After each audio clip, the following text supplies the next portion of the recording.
بسم اللہ الرحمن الرحیم۔ ایک کفن چور کا عجیب واقعہ۔ ایک دفعہ حضرت علی رضی اللہ تعالی عنہ رسول اللہ صلی اللہ علیہ وآلہ وسلم کی خدمت میں پیش ہونے جا رہے تھے کہ راستے میں حضرت علی رضی اللہ تعالی عنہ کی نظر ایک شخص پر پڑی جو مسلسل روئے جا رہا تھا۔ حضرت علی شیر خدا نے اس بندے سے رونے کا سبب پوچھا۔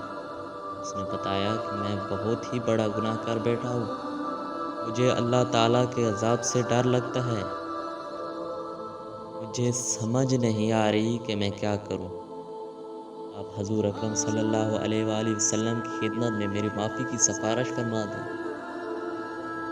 حضرت علی شیر خدا رضی اللہ تعالی عنہ نے اس شخص کو ساتھ لے کر حضور محمد صلی اللہ علیہ وآلہ وسلم کی بارگاہ میں پیش ہوئے۔ جب حضرت علی رضی اللہ تعالی عنہ حضور اقدس صلی اللہ علیہ وآلہ وسلم کے سامنے گئے، حضرت علی زار و قطار رو رہے تھے۔ حضور اکرم صلی اللہ علیہ وآلہ وسلم نے دریافت فرمایا، اے علی کیوں رو رہے ہو؟ حضرت علی شیر خدا رضی اللہ تعالی عنہ نے فرمایا کہ اے اللہ کے نبی صلی اللہ علیہ وآلہ وسلم، میں آپ کے پاس ہی آ رہا تھا، راستے میں ایک شخص کو بہت ہی زیادہ روتا ہوئے دیکھا، اس کی حالت دیکھ کر مجھے بھی رونا آ گیا۔ حضرت محمد صلی اللہ علیہ وآلہ وسلم نے پوچھا، وہ شخص کہاں ہے؟ آپ رضی اللہ تعالی عنہ نے عرض کیا، یا رسول اللہ، وہ شخص باہر کھڑا ہے۔ حضور اکرم صلی اللہ علیہ وآلہ وسلم نے اس شخص کو اندر آنے کی اجازت دی۔ وہ بندہ آپ صلی اللہ علیہ وسلم کے سامنے پیش ہوا، اتنا رویا کہ رسول اللہ صلی اللہ علیہ وآلہ وسلم نے اس بندے سے پوچھا، اے نوجوان، کیا ہوا؟ تم اتنا کیوں رو رہے ہو؟ اس نے جواب دیا، یا رسول اللہ، مجھ سے بہت ہی بڑا گناہ ہو گیا ہے۔ حضرت محمد صلی اللہ علیہ وسلم نے فرمایا، مجھے یہ بتاؤ کہ تیرا گناہ بڑا ہے کہ اللہ کی رحمت بڑی ہے؟ اس بندے نے عرض کیا، رسول اللہ صلی اللہ علیہ وآلہ وسلم، میرا گناہ بڑا ہے۔ پھر آپ صلی اللہ علیہ وسلم نے فرمایا کہ تیرا گناہ بڑا ہے کہ خدا کی قدرت بڑی ہے؟ اس نے عرض کیا، یا رسول اللہ، میرا گناہ بڑا ہے۔ حضرت محمد صلی اللہ علیہ وآلہ وسلم نے فرمایا کہ کیا تو نے شرک کا ارتکاب کیا ہے؟ بندے نے عرض کیا، یا رسول اللہ، میں نے شرک کا ارتکاب نہیں کیا۔ حضور صلی اللہ علیہ وآلہ وسلم نے فرمایا کہ کیا تو نے کسی بندے کو قتل کیا ہے؟ اس نے کہا کہ اے اللہ کے نبی، میں نے کسی بندے کو نہیں قتل کیا۔ حضور اکرم صلی اللہ علیہ وآلہ وسلم نے فرمایا کہ کیا پھر تم نے کون سا ایسا گناہ کیا ہے جس کی وجہ سے تم اتنا زیادہ رو رہے ہو؟ پھر اس شخص نے اپنا سارا قصہ سنایا۔ اس نے کہا، یا رسول اللہ، میں کئی سالوں سے کفن چوری کر رہا ہوں، مردوں کے کفن چوری کر کے ان کو فروخت کیا کرتا تھا، اس سے جو آمدنی ہوتی اس سے میں اپنا پیٹ پالتا تھا۔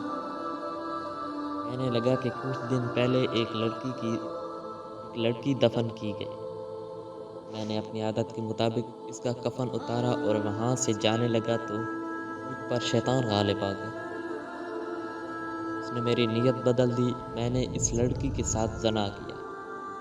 جب میں زنا کر کے اٹھنے لگا تو میں نے ایک آواز سنی جیسے وہ لڑکی بول رہی ہے، اے بدبخت بندے، تو نے مجھے پردوں کے درمیان ننگا کیا، کل قیامت کے دن بدکاروں اور زانیوں میں تیرا شمار ہوگا، اللہ تجھے سب کے سامنے ننگا کرے گا۔ وہ شخص کہنے لگا، اس لڑکی کی آواز کا مجھ پر ایسا اثر ہوا کہ مجھے اب اپنے آپ پر اللہ تعالیٰ کا غضب محسوس ہو رہا ہے، میں خدا کی پکڑ میں ہوں۔ جب رسول اللہ صلی اللہ علیہ وآلہ وسلم نے اس شخص کا سارا قصہ سنا تو حضور اکرم صلی اللہ علیہ وسلم کی آنکھیں نم ہو گئیں۔ حضور اکرم صلی اللہ علیہ وآلہ وسلم نے فرمایا، تو نے واقعی بہت بڑا گناہ کیا ہے۔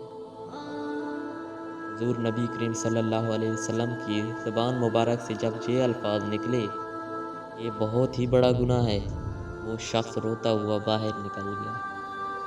اس نے سوچا کہ رسول اللہ صلی اللہ علیہ وآلہ وسلم اس وقت بہت ہی ناراض ہیں، ایسا نہ ہو کہ آپ صلی اللہ علیہ وآلہ وسلم کی زبان مبارکہ سے کوئی ایسے الفاظ نہ نکل جائیں جو میری بربادی کا مزید سبب بن جائیں۔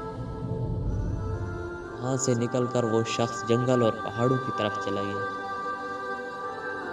وہ شخص کئی روز اللہ تعالیٰ کی عبادت میں مشغول رہا اور اللہ تعالیٰ سے رو رو کر اپنے گناہوں کی معافی مانگتا رہا۔ اس کو ہر وقت وہ آواز سنائی دیتی تھی، وہ ہر وقت اللہ تعالیٰ سے دعا مانگتا رہا۔ جب وہ شخص کئی روز معافی مانگتا رہا تو خدا نے اس بندے کی توبہ قبول فرما لی۔